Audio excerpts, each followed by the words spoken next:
একদা এক গ্রামে এক অলস ব্যক্তি বাস করতেন।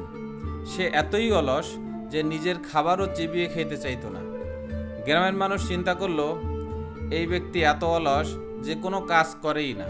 তার দেখাদেখি যদি অন্য কেউ কাজ না করে তাহলে তো অলসের সংখ্যা দিন দিন বাড়বে। সুতরাং তাকে ফাঁসিতে ঝুলিয়ে দেওয়া দরকার। যেই সিদ্ধান্ত সেই কাজ। ওই গ্রামের দুইজন ব্যক্তি তাকে ধরে নিয়ে ফাঁসির মঞ্চের দিকে রওনা দিল। যেতে যেতে পথের মধ্যে একজন মহিলার সাথে তাদের দেখা। মহিলা জিজ্ঞেস করলেন, উনি কি অসুস্থ? ওনাকে কোথায় নিয়ে যাচ্ছেন? গ্রামের ওই দুইজন বললেন, উনি অসুস্থ না, উনি অলস, এবং ওনার অলসতা দেখে যদি অন্য কেউ অলস হয়ে যায় এজন্য ওনাকে ফাঁসিতে ঝুলিয়ে দিতে যাচ্ছি। তখন মহিলাটির দয়া হলো এবং উনি বললেন, মানুষ আবার অলস হয় নাকি? আপনারা ওনাকে আমার বাসায় নিয়ে চলেন। আমার বাসায় অনেক রুটি আছে, উনি তাই খেয়ে থাকতে পারবে। তখন গ্রামবাসীরা বলল, লোকটা কতই ভাগ্যবান, একে তো অলস, তাতে আবার ফিরে ফিরে একটা খাবারের ব্যবস্থা হলো।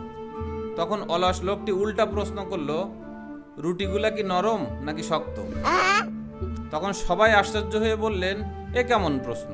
মহিলাটি বললেন, রুটিগুলা শক্ত, তবে চিবিয়ে নরম করতে পারবেন। তখন অলস লোকটি বললেন, প্রশ্নই আসে না, বরং আমি ফাঁসিতে ঝুলতে রাজি আছি। আপনারা আমাকে বরং ফাঁসির মঞ্চের দিকেই নিয়ে চলুন। মহিলাটিও না পেরে বললেন, ওনার জন্য এখন এটাই একমাত্র উপায়। একজন অলস মানুষের জন্য অভ্যাস পরিবর্তন করা অনেক কঠিন, কিন্তু অসম্ভব নয়। যদি তিনি অলসতা কাটাতে চান তবে তিনি অবশ্যই পারেন, তবে তার জন্য কিছু কাজ করতে হবে। নাম্বার 1, অলসতার অভ্যাস চিহ্নিত করা। অলসতা কাটিয়ে ওঠার প্রথম ধাপ হলো আপনি অলস এটি স্বীকার করা এবং অভ্যাস শনাক্ত করা। এজন্য আপনার আচার আচরণ, রুটিন এবং চিন্তার ধরনগুলো নিয়ে ভাবুন। তাহলে নির্দিষ্ট ক্ষেত্রগুলো চিহ্নিত করতে পারবেন, ঠিক যেখান থেকে আপনার অলসতা শুরু হয়। নাম্বার 2, ছোট ছোট লক্ষ্য নির্ধারণ করুন।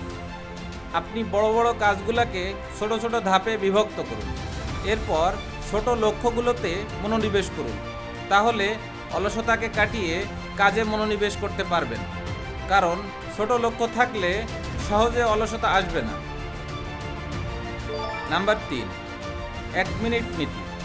সাধারণত আপনি যে কাজটি এড়িয়ে যান তার জন্য মাত্র 1 মিনিট ব্যয় করুন।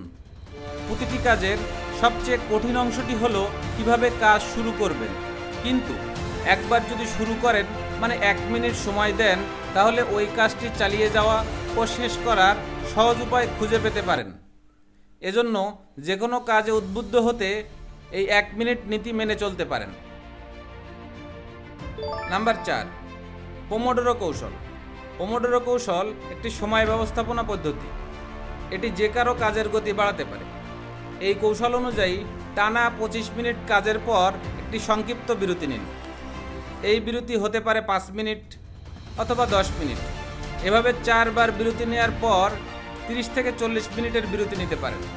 প্রতিবার বিরতি নেওয়ার সময় কতটুকু কাজ করলেন তা টুকে রাখুন।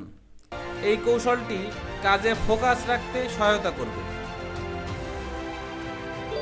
নাম্বার 5, শৃঙ্খলা অনুশীলন।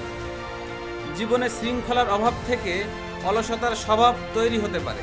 তাই প্রতিদিনের জীবনে শৃঙ্খলার মধ্যে থাকার অনুশীলন করুন। সময়সীমা নির্ধারণ করুন, নিজের কাজকে অগ্রাধিকার দিন এবং কাজে মনোনিবেশ করুন। তাহলে একটি শৃঙ্খলবদ্ধ জীবনে আবদ্ধ হতে পারবেন। নাম্বার 6, আপনার ছোট ছোট অর্জনগুলো উদযাপন করুন। জীবনে ছোট ছোট অর্জনকে স্বীকৃতি দিন এবং নিজেকে পুরস্কৃত করুন। ছোট ছোট অর্জন উদযাপন করলে আপনার মধ্যে ইতিবাচক আচরণ বাড়বে, আর জীবনে ইতিবাচক মন মানসিকতা অলসতা কাটিয়ে উঠতে অনুপ্রাণিত করবে।